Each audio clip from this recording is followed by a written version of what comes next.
Well, um, so this next process in hour two. Meanwhile, I took an hour break. I didn't look at the book from the previous stream, and from the previous stream.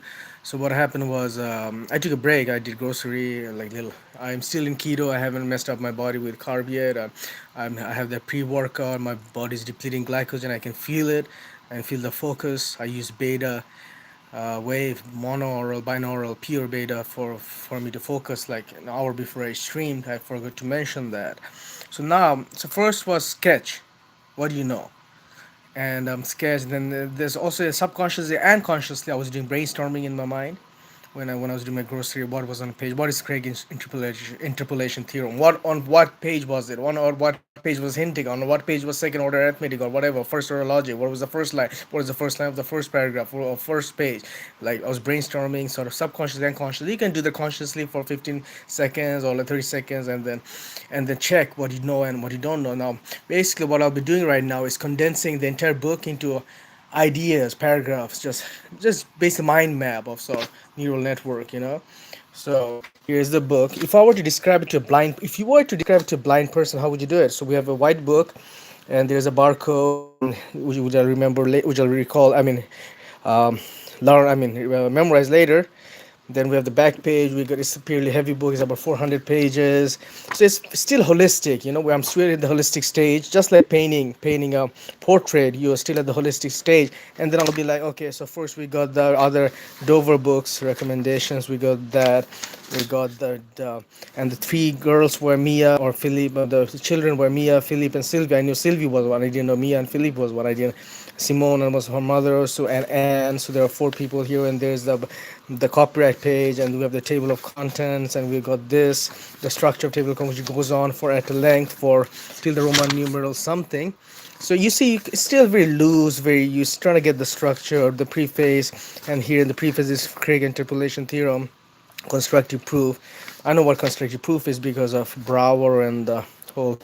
And there is constructive proof of prime number theorem. How to, and then there's the sketch on a certain page. Really, we're still in Roman numeral section, and then the first page and the introduction, which I already mentioned. Logic is concerned mainly. I didn't know it was mainly last time. Concerned mainly with two concepts: truth and provability. So we have the first paragraph, the second, third paragraph. Which well, first page is have there's the three paragraphs. It starts with logic, ends with proving. The second paragraph ends with first every false. So you get a brief glimpse snippet of it, like a snapshot, and just get a rough idea. Tarski's mentioned. Tarski was a speed freak.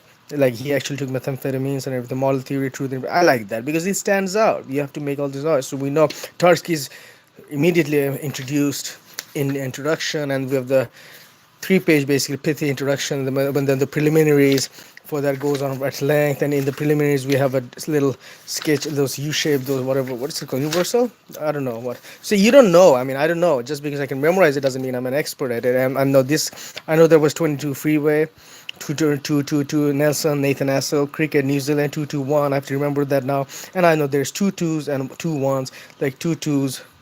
It kind of reminds me of two more sequence, but just getting a rough idea when, and then we have another of these this tree diagrams like here for three, this fourth, fifth one, just getting a basic rough idea, and then even just by doing this video I'm getting a rough idea. So this is like a meta learning, meta video, meta remembering propositional logic. So preliminaries with propositional logic that goes on for length, and then like we try to get a brief, we try to make I'm not entirely against mnemonics, they're good, just like those 22 freeway one.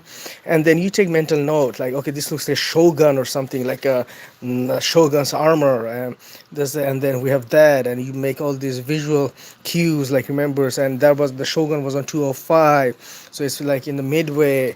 And then you go here and you go, okay, so we have suggestions. So there's some like laying the paragraphs, because usually also notation, and then the genzens, an entire chapter is on genzen. So you try to just get this, and then you go here, there's the staircase thingy, staircase to heaven thingy, which reminds you of a newt arrow notation, and those or like, school's number, because, and you make all these connections. And so, but I have to, I mean, I don't want to take time. Basically I'll be like, okay, so this one is like a mini shogun, or here this one is like a sheep, like artillery, like battleship, ship or ship. I mean, oh, well, never mind. My accent is still there. And then we have the string of letters, like two sections. So you make all this. Don't be afraid. Don't shy away from imagination and creativity. Here it's kind of like a shogun's helmet, basically, like or two, or like a Viking helmet. You make, and this just by making this video, and Hintika is italicized, so it stands out. So basically, you make a mental note, and then there's a scale, like, or someone, or balancing something, and then we have this another, like a house, like a thatched house, like, and then there was the propositional logic thingy, those thingies. So, and I have to know what those stand for, and there's the notation page. So you still, and there's a QR code. So even if by talking aloud, I'm making neural connections and like synapse, and there's the language and this sort of example. And the more I talk. If I can do this for 1 hour, great. But you, be, I'm not, with due all respect, thanks to my subscribers, namaste. I mean, but I'm doing it for myself actually, basically, just by rambling. I'm just giving you an inside look at the thought process. There's system G that stands out. There's structure, there's first order logic, and there are a lot of those tree diagrams, those with nodes of what level one nodes, and then there was this balancing thingy, and there's a program, and there's first order logic.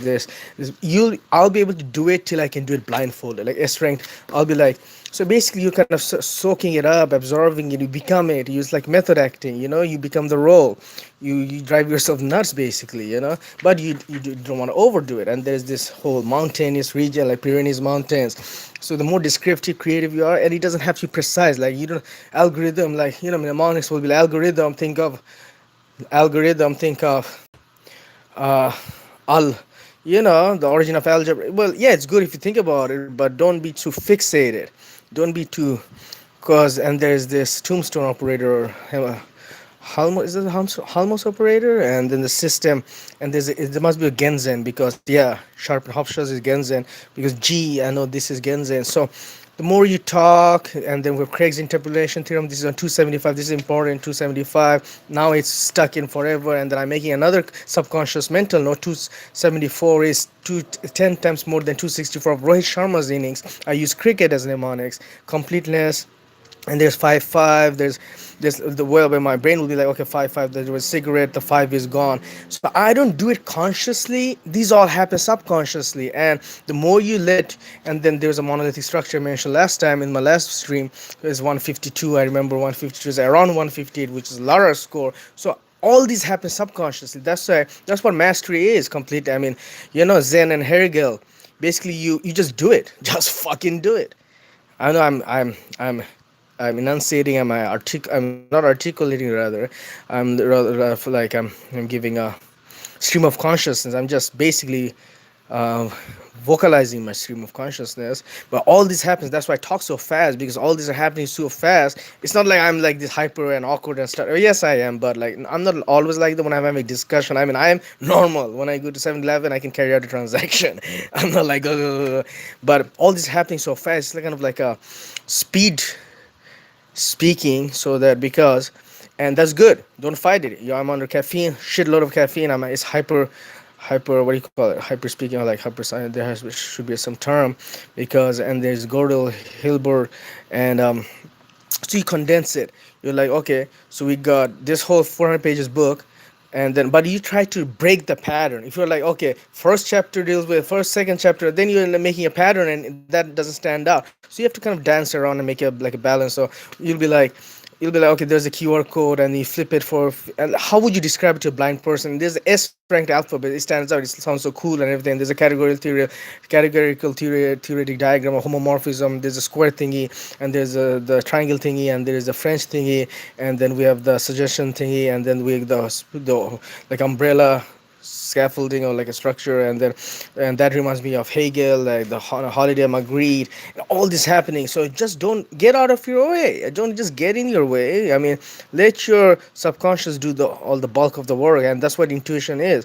And there is the whole mountainous thing, Pyrenees I mentioned, and then there's more, there are giant mountains, and there's another structure, and there is this small like a slender structure, and then there's this, and then this. So basically, this whole chapter is like on it's about structure, which is hard branch, Hofstra, that's chapter 7. So we got a whole chunk from chapter 7 with the structures and all the shits I mentioned and the QR code. And so you break it down. Just try to be as holistic as possible because I'm holistic, and we have a holistic people learners. They're at disadvantage because it's the Western education is so linear minded, you know.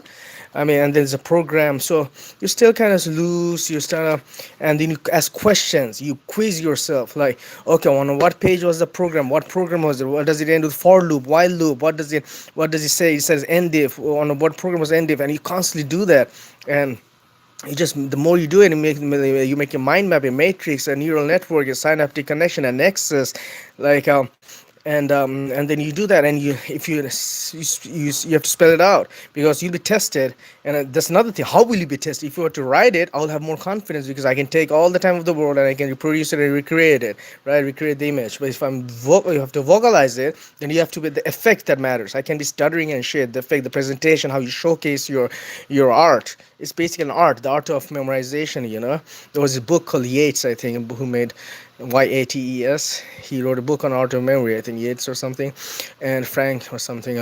And there was all this the irony, right? I'm doing this. Yeah, that's another thing because just because I'll be able to memorize this in an accelerated time, it's a tool. That's what it is. You know, so basically ketosis. If you're in ketosis, you should use it as a crutch to learn something, be productive. Don't just let the energy go to waste. And so yeah, I mean, now the reason why I'm focused here, that's why I could remember Frank Yates. I'm sure I got the Yates part right. The reason is I'm focused on just talking about this. That's why if I were to go in a relaxed state, the name will surface. It's not like I said irony, but I shouldn't downplay I shouldn't beat myself up because I do know the name. I mean, it's gonna come up in a relaxed state. I'm just focused on here. It's like your brain can't really multitask. So that doesn't prove that that we have bad memory. We have excellent, phenomenal memory. We just have to let our brain do the work. And then there is this truth functionality. So you're constantly, just like painting. You can just do the whole overall sketch and then the filigree and fill in the dots. How would you recreate it in your own image? That's what it matters. And recall is a big part of it because you spend like 3 hours recalling, because then that's just you quizzing yourself consciously, and the time doesn't matter. You can do quality recall in 10 hours, just lying down and recalling all these things, and that's it. Let's see you in 1 hour.